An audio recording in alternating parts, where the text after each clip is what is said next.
Hey everybody, I'm Shanae RV, Platinum Plus Premier of Pamper Squad, and I'm here at Central Posh enjoying my time at UnCon because UnCon is the best.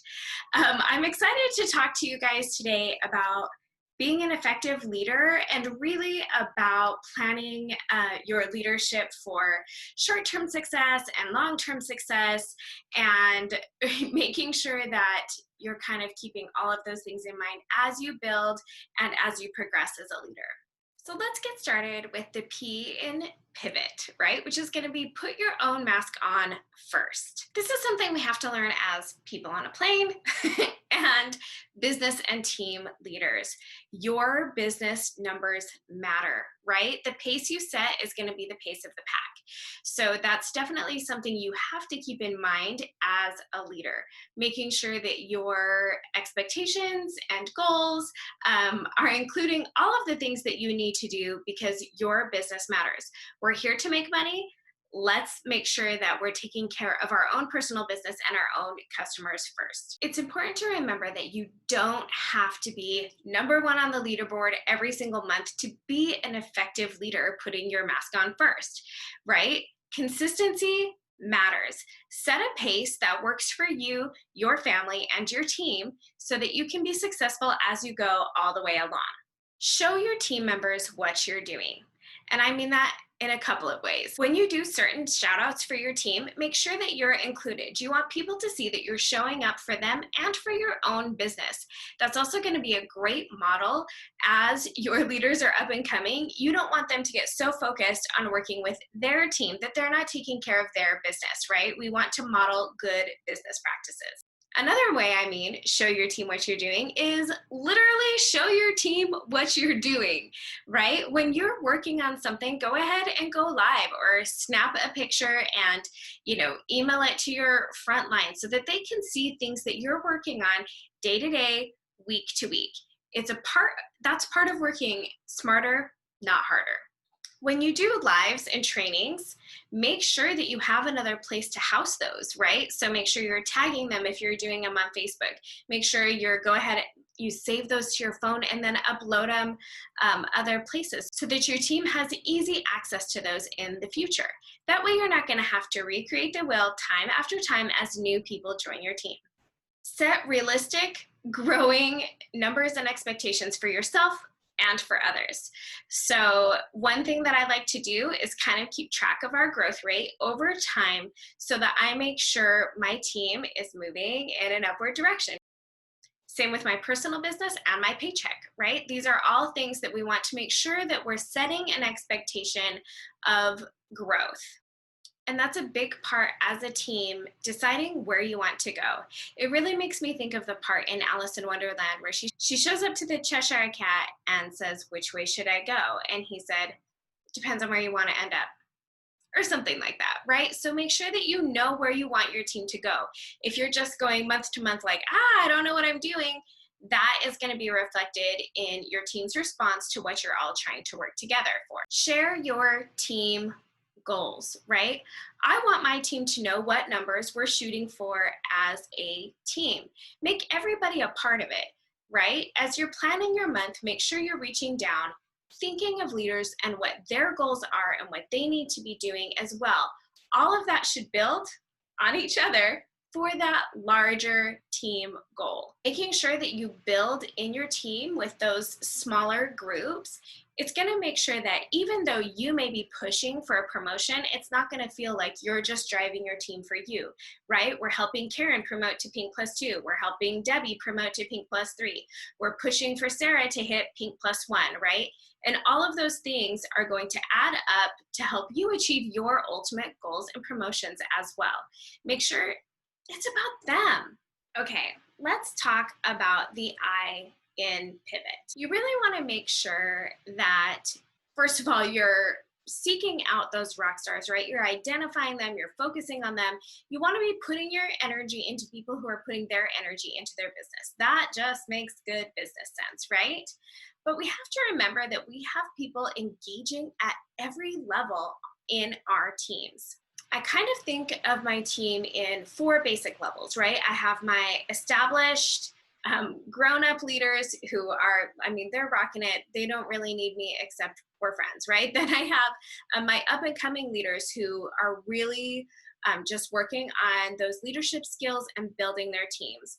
Then I have the people, you know, all of the people in Posh that are here because they love the product.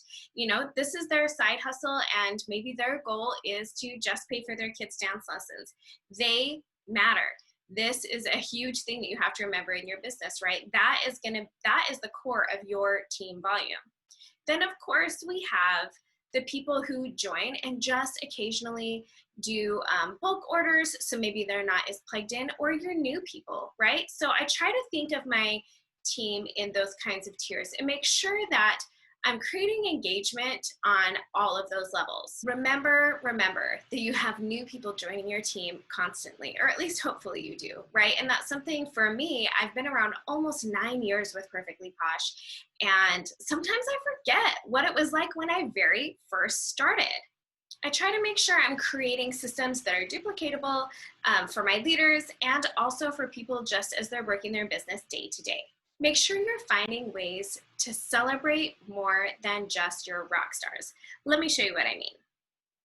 Here are a few ways that I like to celebrate people who are in my team at every level, right? I do influencer of the week, or at least I try to. I can highlight people who had the highest personal volume last month, or I can also highlight people who've been with my team a long time and give our team that really strong backbone. Sometimes they're the same person. Another way that I celebrate people who have been around for a while is that lifetime personal volume mark. Some people may hit 5, 10, 25, 50, and 100,000 in lifetime sales sooner than others. But that's something that we celebrate in my team as milestones, no matter how long you've been here.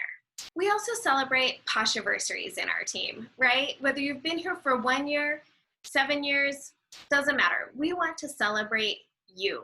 Thank you for being here. Thank you for being on my team, right? So these are ways that I really like to celebrate people in more than just how many recruits and how much PV do you have. You know how there are like non-scale victories in your health journey? We're gonna make sure that we're celebrating non-promotion victories as well. So just make sure you're thinking of a lot of different ways to celebrate in your team. The last thing to consider in being inclusive with your team is making sure that you're sharing all different types of resources. Here's an example of a blog post that I use. I do one every single month, or again, at least I try to. As you can see, it has a few different facets to it. So let's talk through this really quickly. So this is a video right here where I am going to be talking about the product, right? So this video is for, I use it two ways actually. I use it for my customers and I use it for people in my team who maybe aren't familiar with every single product that's being featured this month. It gives them a couple of talking points. You know, probably they know BFF and Moisturize 911, but maybe not as familiar with like Honey. Okay, as you scroll down, then I have this video over here. This is more geared towards people who are, you know, working their business hard in July, but maybe don't do it every single month, or my new people. It is really a really detailed video of how I make and mail samples to people. The other thing you'll see here is Kylie's graphic. I did not make that graphic, so I am going to make sure that I shout Kylie out for letting me steal that and use it in my blog post. This is something that I use every single month, just a few different ideas of ways to use feature of the week. These, obviously, I did not make. I went ahead and downloaded those from the virtual office, but it kind of puts everything in one place for my team. It is tiered, right? It's geared toward my leaders can share it with their team. People who are partially engaged with that feature of the week where I'm going to talk about the products, and then people who have no idea where to start on making and mailing samples. So this is a resource that I put together every single month for my team, and it just allows them to get the most out of feature of the week. Another resource that I use a lot, I know I talk about YouTube, but really this is part of putting together a resource that is going to last a long time as a leader. So I have direct sales trainings, I have product reviews and demonstrations here. These are live team trainings. I just barely started doing that, and I don't know why I haven't done it before, right? So this is a place that my team knows that they can come. They can search my channel to try to look up something specific, like maybe about portable parties or selling bath bombs, different things like that. So this is definitely a resource that, again, is tiered and geared towards lots of different levels in my team. So I was going to show you guys, I do have a couple of little resources that I use frequently when I'm reaching out to my team month end to month end. So these are personal volume little postcards that I like to mail out.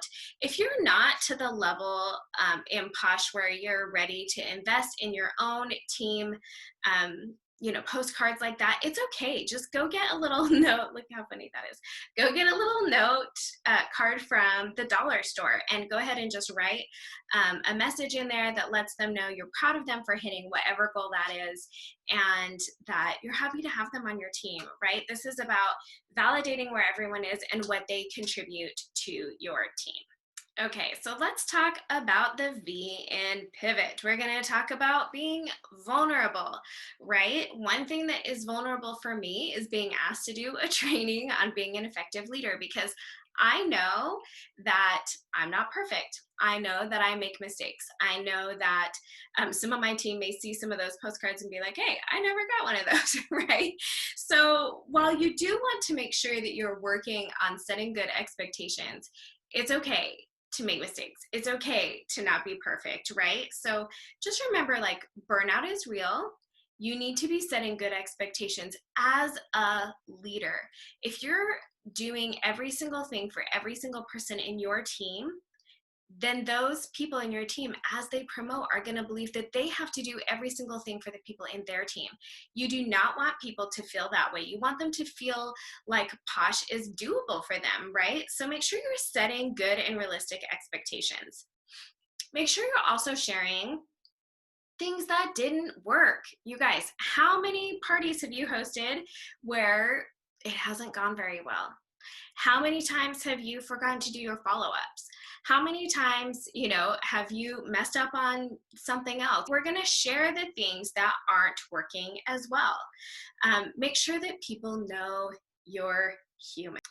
A couple of things I like to talk about with things that didn't work are, right, Posh is a numbers game.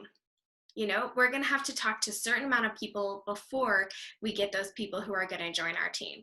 We want to make sure that people have good expectations about that and how long it took for you to really start seeing success, or what success looks like to you, right? So I like to share a lot how hard I worked on my YouTube channel for probably 2 years before I really started to see some good results from that, right? So we're going to talk about grit. We're going to talk about things that didn't work and set those expectations. Make sure that people know that you're not perfect. I love my business, but my family is always going to come first. And so 2020 has been a little wild for my husband's business. And I share that as I'm, if I get behind on things I need to be doing for my team. So being vulnerable allows people, as they progress as well, to do the things that they need to do as a leader. Make sure you extend grace to yourself when you make those mistakes, because just beating yourself up is not going to help you be a better leader. And also make sure you're talking to your team and extending grace to them as well, right? Maybe in a coaching session, you guys set a goal that someone in your team just wasn't quite ready to hit, or some circumstances showed up that were unexpected, right? This is life. And as we're talking about pivot, that's really important to remember. The last thing I'm going to recommend here under vulnerable is when our team members feel like they aren't doing the things they need to do, or sometimes they are doing exactly what they need to do and progression isn't happening as quickly as either of you feel like it should. Sometimes that can get really, really frustrating, and making sure that you keep that open communication even when you don't know what to say. Making sure that when those team members maybe don't hit those goals, that you don't just shut that communication down, right? Take some steps back, reevaluate, and try again.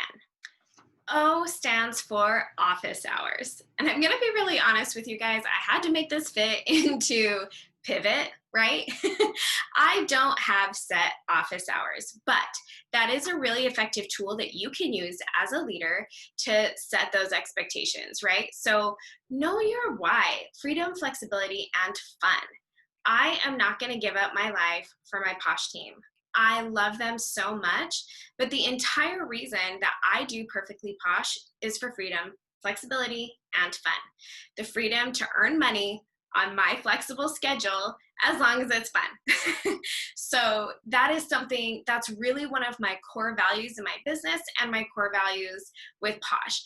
Make sure you plan accordingly. So lifting your eyes to the next month, making sure that if you need to schedule posts, if you need to ask some up and coming leaders for some help with training that you're not going to be able to be around for, focusing on income producing activities and working smarter, not harder. Those things are really going to help you in your business. Let other people know your availability and no guilt allowed. I had to really include that last piece because even when you're trying to be the very, very best leader you can be, there will always be someone or someones who don't feel you're doing enough, right? And maybe sometimes you weren't doing enough, but you really need to make sure that Posh fits into your life, right? That's what makes this type of business such a beautiful thing. My general rule for my teammates are I'll get back with them within 24 hours. And I really try not to let guilt slip into that because let's be honest, there are no pampering emergencies. It may feel that way, but if something goes awry, customer service is going to be there to help us figure it all out tomorrow. There are truly no pampering emergencies. So just being reasonable with what is going to work for you and your time. T is actually my favorite one of Pivot because we are going to talk about teaching a person to fish. One thing that I always include in my welcome packets as I welcome people into my frontline, I always say, when you don't know what to do next, reach out to me. Right? Because while I am going to be checking in with them, sending a couple emails a month and working on my team page, sending messages when we're shooting for goals, other things like that, they need to come to me, right? We're all the owners of our own business. And even someone who starts day one, it is their business and they need to learn how to run it, right? So think through these things. Are you teaching your team who they can reach out to if and when you're not available? Make sure they know who their upline is if it's not you. Make sure they know what their focus needs to be, right? What should they be doing? Anytime someone sits down to work on their business, they need to be focused on income producing activities. Make sure they know when to expect to hear from you, right? I do like a blog post at the beginning of the month that I email and or text out. I do live trainings on Tuesdays. We do a little activity with lives on Thursdays when I'm on it. Right, so they need to know when to plan on meeting with you. How about where to look for new things to try and learn, right? In your virtual office, there are all kinds of training. Posh Bosses is a great place to look. YouTube for not only Posh direct sales trainings, but other direct sales trainings, right? We are not responsible for making sure that everyone in our team knows every single thing. They can seek out information on their own. And make sure they know why they're doing what they're doing. That's going to be their intrinsic motivation. You cannot be their motivation all the time, especially because we know the life of the entrepreneur is not straight up like this, right? It's up, down, up, down, up, down, right? So reminding people of why they're doing what they're doing so that their motivation comes from in here. It can't be you all the time. And when it comes to teaching a person to fish, one thing I always like to remember is I'm accountable to my team for showing up, for being around if they need me, and for providing, information. But I'm not accountable for their success, right? They get to own their success, their failure, just like I own my own setbacks, my own failures, and my success. So that's something really important to remember, the difference between accountable to and accountable for. Some last thoughts: people first. Before these people are your teammates, they're people. So make sure that you are treating them as people and not as numbers, just like our customers. I feel like we talk about that a lot when it comes to the customer perspective, right? But are we thinking about that as we're talking with real people who have real circumstances and real reasons to be part of this business? Remember that karma is real. Putting things out there and taking care of other people, even the ones who maybe you're not getting paid on right now, or maybe some posh people who just need a home, right? Giving is gonna come back to you. And also make sure you have that abundance mindset. One thing I have experienced in my journey with Posh is maybe someone that I've been working with signs up under a team member, or maybe a customer moves over to someone else. Making sure that we keep that abundance mindset, that there truly is success for everyone. And that's a picture of a few of my girls in Camper Squad. So pivot. Put your mask on first. Inclusivity matters, right? Making sure that you're including all different levels and all different people. Being vulnerable, huge. Making sure you have office hours or reasonable expectations of when people can reach out to you and when you'll be available, because it needs to fit in your life. And making sure you're teaching a person to fish. Uncon is the bomb.com. Thanks, you guys, for watching my training, and I hope that this helps you keep some long-term perspective for being an effective leader with Posh. Mwah.